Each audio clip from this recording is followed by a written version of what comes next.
Fala galera, saudações rubro-negras, terça-feira, não temos jogo do Mengão, o Mengão de folga, vai chegar hoje ao Rio de Janeiro e para começar ele deve ter uma mini férias, né, dessa semana e começar aí os trabalhos, já avisando no dia 14 retornar os trabalhos aí na Libertadores, na Copa do Brasil e no Brasileirão.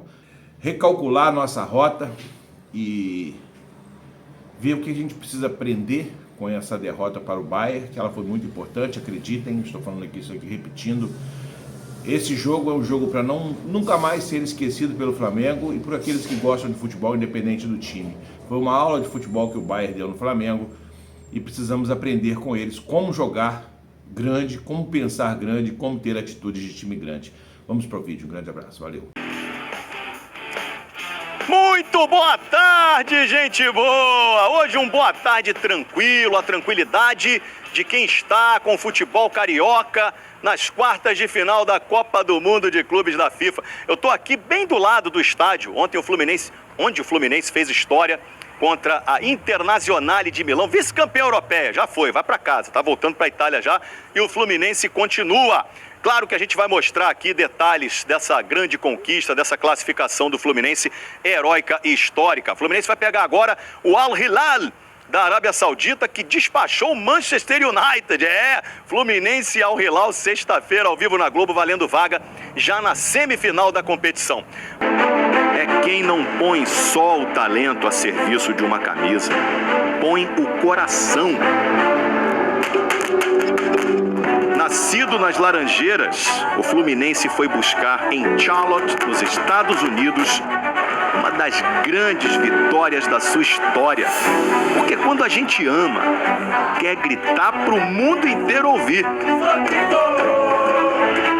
Pode não ter tanta grana, mas tem alma. Pode não ter as maiores estrelas, mas tem guerreiros. E foi sofrendo, lutando até o final. Emocionante, uma linda vitória do Fluminense, uma vitória do futebol brasileiro, sem dúvida nenhuma, contra um grande europeu. Agora a gente vai ver como é que foi esse jogo, em detalhes para você. Como não se emocionar com o que esses tricolores presenciaram na tarde de 30 de junho de 2025? Foi uma vitória gigante. Uma vitória gigante, né, meu? Para o torcedor do Fluminense, um daqueles dias em que o tempo poderia parar. Estou orgulhoso do time. Sem dúvida alguma, é uma das principais vitórias eu como treinador. Por quê? Porque foi contra um grande da Europa. Renato Gaúcho foi, sem dúvida, um capítulo super importante dessa classificação tricolor em cima. Pago para pensar. E no momento que eu armo um esquema de jogo, eu sei o que eu estou fazendo. O esquema tático que eles jogam. Hoje entramos com uma ideia de três zagueiros, de poder espelhar a equipe dele. Tem gol de Germancano, geralmente tem passe do maior parceiro dele nesse Fluminense. O rei das assistências, John Ares, de novo, serviu o artilheiro argentino. Que festa bonita, hein? Merecida, inclusive. Bom, o Fluminense agora vai pegar o Al Hilal da Arábia Saudita, que eliminou o Manchester City. O tio falou United na abertura do Globo Esporte, desculpa aí, gente. É o City que vai voltar para casa. E o Fluminense não para, está trabalhando. Ô, Bruno Cortes, falar com você. Tem treino hoje, depois do jogo, assim, cara? Fala, Escobar, boa tarde a todos. Tem, o pessoal já tá pegando um batente. O treino tá acontecendo agora, comandado pelo técnico Renato Gaúcho, aqui em Charlotte ainda, onde o time venceu ontem a Inter de Milão. Mas nesse momento, os jogadores que estão no campo participando desse treino são jogadores que ou não entraram no jogo ou jogaram pouco tempo. Os titulares, que atuaram a partida inteira, ou quase toda a partida, estão na academia fazendo um regenerativo, merecem dar uma descansada. Inclusive o Arias, que jogou o tempo inteiro, mais uma vez o melhor em campo, dos 4 jogos do Fluminense, 3 vezes o melhor em campo. Estava aqui agora há pouco, saiu da academia, deu uma olhada no treino dos companheiros. Bom, o Renato Gaúcho ainda comanda um treino aqui em Charlotte amanhã, e amanhã mesmo o time parte para Orlando, na Flórida, onde enfrenta o Al Hilal na próxima sexta-feira. Em relação à escalação para esse time, o Renato tem um desfalque. O René, suspenso, está fora. Fuentes é o lateral esquerdo, reserva. Naturalmente, o substituto, veremos nesses dias se o Renato realmente vai com Fuentes e se ele vai manter esse esquema tático que deu tão certo nessa mudança de esquema com 3 zagueiros que funcionou bem demais contra a Inter. Beleza, Escobar? Abraço. Valeu, Bruno. O Renato saberá exatamente o que fazer. Acreditamos nisso. Mesmo que você lembra, foi eliminado pelo Bayern de Munique, já chegou ao Brasil e com uma má notícia. Gerson não vai ficar no clube, vai para a Rússia. Camila Barbieri, ao vivo, falando com a gente. Detalhes disso aí, Camila. Quer dizer que Gerson vai embora. É isso, Escobar. Nesse climinha frio aqui do Rio de Janeiro, você tá bem aí, né, no solzão dos States, mas essa é a notícia que movimentou aí, então, toda a torcida do Flamengo, né, nessa manhã de terça-feira. O Zenit pagou a multa rescisória do jogador, do Gerson, no valor de 25 milhões de euros, equivalente aí a 160 milhões de reais, pagamento feito à vista, hein, que era a condição imposta pelo Flamengo para liberação do volante, então, viu? Então, tá tudo acertado pro Gerson aí passar a vestir a camisa do Zenit e atuar na Rússia. O Flamengo desembarcou hoje pela manhã, 7h30 da manhã, no aeroporto do Galeão, no Rio de Janeiro.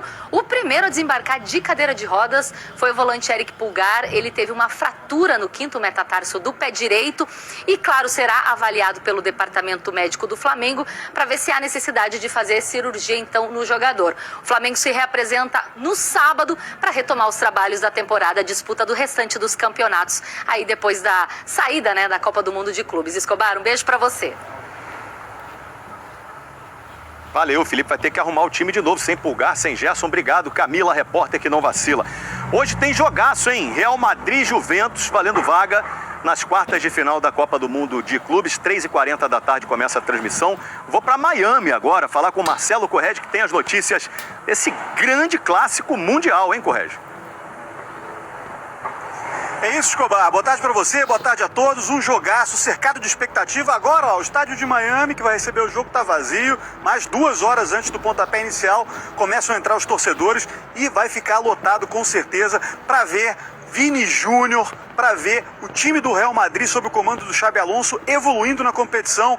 Vem de uma vitória por 3-0 sobre o Salzburg da Áustria, em que o Vini Júnior foi um dos destaques da partida, ganhou o prêmio de melhor jogador em campo com um gol e uma assistência. Hoje também o Mbappé pode aparecer no time pela primeira vez nessa Copa do Mundo de Clubes. Ele teve uma gastroenterite, não foi relacionado para nenhum jogo e o Xabi Alonso disse que ele vai jogar hoje, só não deu certeza se começa jogando ou não. Pelo lado da Juventus, eles vêm daquela derrota acachapante para o Manchester City, 5-2 em Orlando, e aí estão se recuperando disso. Ontem o Weston McKennie, que é meio campo do time, falou que isso acontece em futebol. O importante é aprender e evoluir no jogo seguinte, portanto, aguardemos a evolução da Juventus, Alex Escobar. Mais ou menos de folga, né? Segunda, terça, 5 dias, segunda, terça, quarta, quinta e sexta, e no sábado se reapresentam, nada mais justo.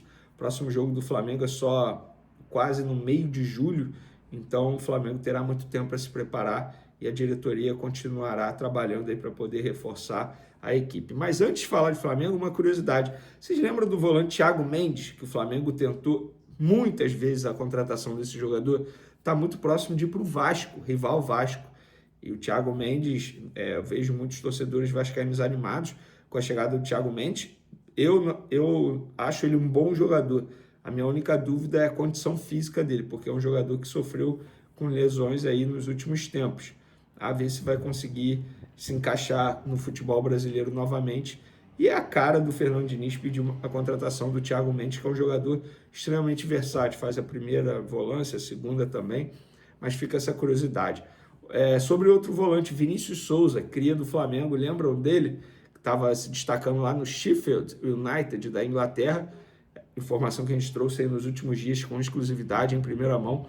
O Wolfsburg da Alemanha contratando um jogador por 15 milhões de euros. É isso mesmo, muita grana. E o time inglês ainda vai ter direito a 15% de mais-valia do jogador na futura venda. Baita jogador, que ele seja muito feliz. O Flamengo tem direito a receber um valor pelo mecanismo de solidariedade e assim que tudo for finalizado, eu vou trazer aqui o valor certinho para vocês. Tá? Agora eu vou entrar no assunto do Gerson. Galera, vamos lá. Ontem a gente trouxe a informação que o Zenit avisou ao Flamengo que vai exercer a multa, pagar a multa rescisória e levar o Gerson de 25 milhões de euros à vista, hoje cerca de 160 milhões de reais. A questão é, como a gente disse aqui, informação publicada primeiro pelo GE, o Al Nassr, por causa do Jorge Jesus, está tentando a contratação do Gerson. A grande questão é o seguinte, o bastidor envolvendo essa história. Por quê? O Gerson ele é representado por 2 empresários, oficialmente. Seu Marcão, que é o pai dele, e por Carlos Leite. Na negociação com o Zenit, o seu Marcão, entre aspas, deixou o Carlos Leite de lado, porque foi um outro intermediário brasileiro que trouxe a proposta do Zenit. Carlos Leite não participou de nada. Ficou, entre aspas, a ver navios.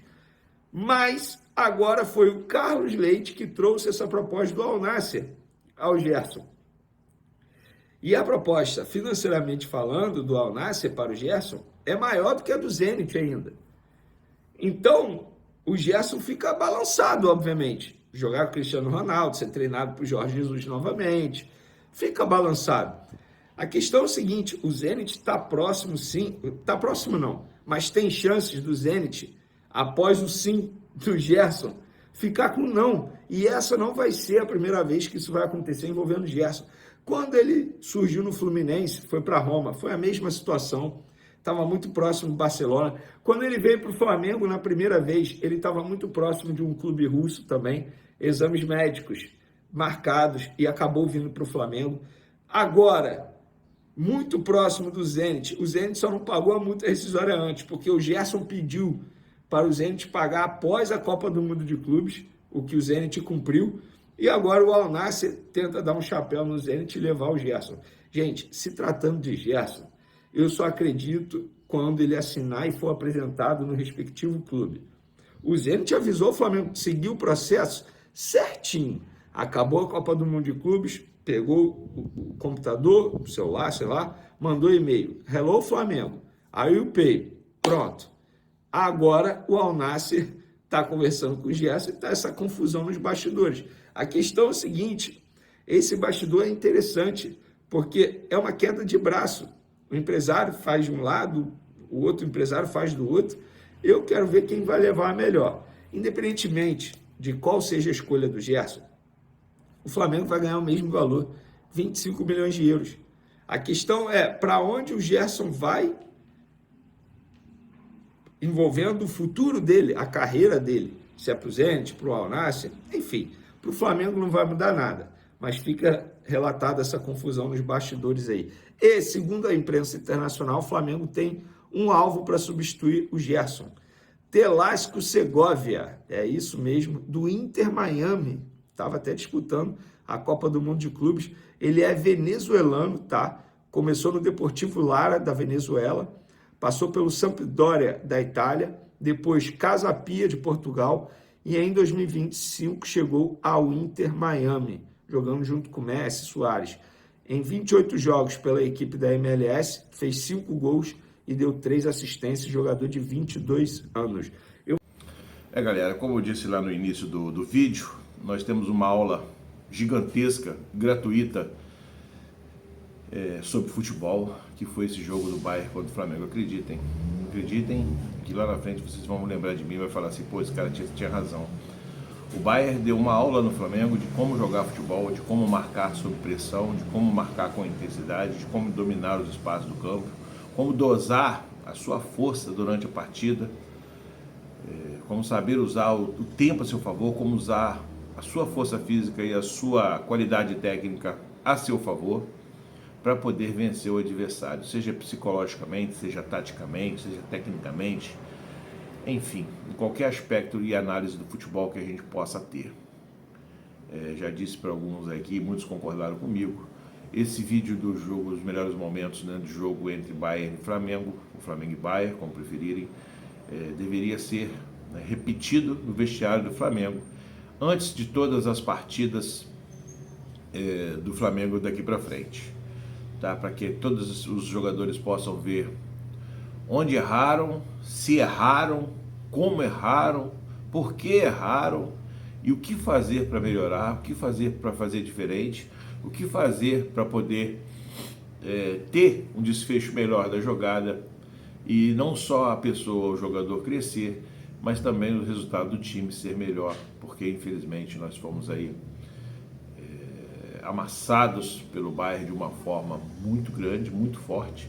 O Flamengo jogou bem, não estou dizendo que o Flamengo não tenha jogado bem, jogou uma grande partida, mas pecamos, erramos, fomos induzidos ao erro pelo adversário e cometemos erros infantis, erros de sub-15, sub-14, não falo nem de sub-20, porque o sub-20 já é muito cobrado, erros juvenis, né? Coisas que a gente aprende lá na base, que é sair jogando pelo meio do campo, na frente do goleiro. Isso a gente aprende quando é garotinho, lá na base. Eu estou dizendo porque eu aprendi. Portanto, essa aula, né, que foi o jogo contra o Bayern, tem que ser muito bem aprofundada, muito bem analisada, muito bem estudada pelo Felipe Luiz e que ele possa estar usando ela como exemplo para repassar para os seus jogadores, não pela derrota, que a derrota a gente não deve nunca enaltecer, porque temos nossas qualidades, temos nosso plantel, nosso elenco maravilhoso, temos a nossa força, a mística da camisa, a torcida, então nunca vamos nos diminuir, mas sim com um aprendizado, com humildade, para saber onde é que erramos e o que podemos fazer para melhorar e como fazer para melhorar. Esse é o papel do treinador e para mim é isso que ele tem que fazer ao longo desses 6 meses aí, hoje é 1º de julho, esses 6 meses que restam aí da temporada 2025 para o Flamengo. 3 competições que nos restou, perdemos o Gerson, temos que analisar bem o que fazer para repor essa peça importante do elenco. O jogador que tem que chegar tem que ter as características parecidas com a dele e a gente poder dar sequência da melhor forma aí no campo.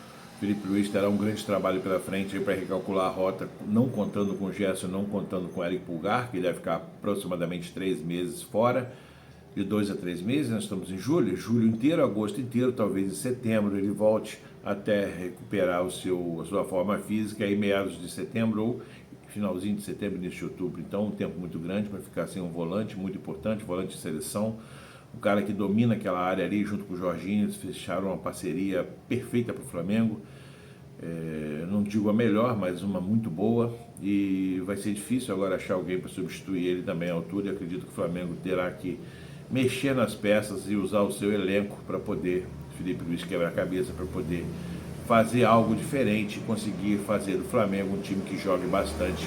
Dito isso, agora é descansar, relaxar um pouco e semana que vem retomar os trabalhos da melhor forma possível, concentração total, que agora só vamos parar mesmo no final do ano, se Deus quiser, com pelo menos 2 títulos desse aí. E aí fica a critério de vocês quais os títulos que vocês querem, né? Eu, para mim, é Brasileirão e Libertadores.